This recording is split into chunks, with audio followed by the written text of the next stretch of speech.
बिहार में एक और सियासी दंगल के लिए ग्रह नक्षत्रों का संयोग बनता दिख रहा है।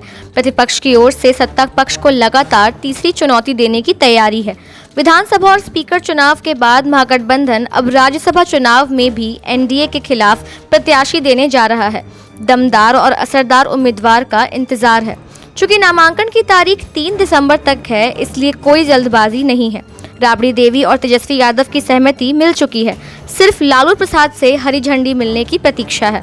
लालू परिवार के करीबी सूत्रों के मुताबिक भाजपा द्वारा सुशील मोदी को प्रत्याशी बनाए जाने के बाद राजद एक धर्म संकट से उबर गया है। कोई अल्पसंख्यक प्रत्याशी होता तो राजद अपने वोट बैंक का ख्याल करते हुए उसे चुनौती देने से परहेज करता। बड़ी खबर है कि लोक जनशक्ति पार्टी पर डोरे डाले जा रहे हैं। चिराग पासवान तैयार हो जाते हैं तो उनकी मां रीना पासवान सर्वसम्मति से महागठबंधन की प्रत्याशी होंगी, नहीं तो दूसरे विकल्पों पर भी विचार किया जा रहा है। दरअसल विधानसभा चुनाव में बेहद करीबी मुकाबले में नीतीश कुमार से पीछे रह गए नेता प्रतिपक्ष तेजस्वी यादव सरकार को सुकून का मौका कतई नहीं देना चाहते हैं। एक साथ कई मोर्चे खोलकर नीतीश कुमार की सरकार को उलझाए रखना चाहते हैं। प्रत्येक मोर्चे की निगरानी भी तेजस्वी यादव स्वयं कर रहे हैं। माना जा रहा है कि लालू का संदेश 1-2 दिनों में आ सकता है। रीना अगर तैयार हो गई तो लड़ाई दिलचस्प होगी। उधर बात करें तेजस्वी की, तो तेजस्वी को चिराग के हाँ का इंतजार है, इसलिए कि इस सीट पर चिराग के पिता रामविलास पासवान के निधन के कारण चुनाव होने जा रहा है।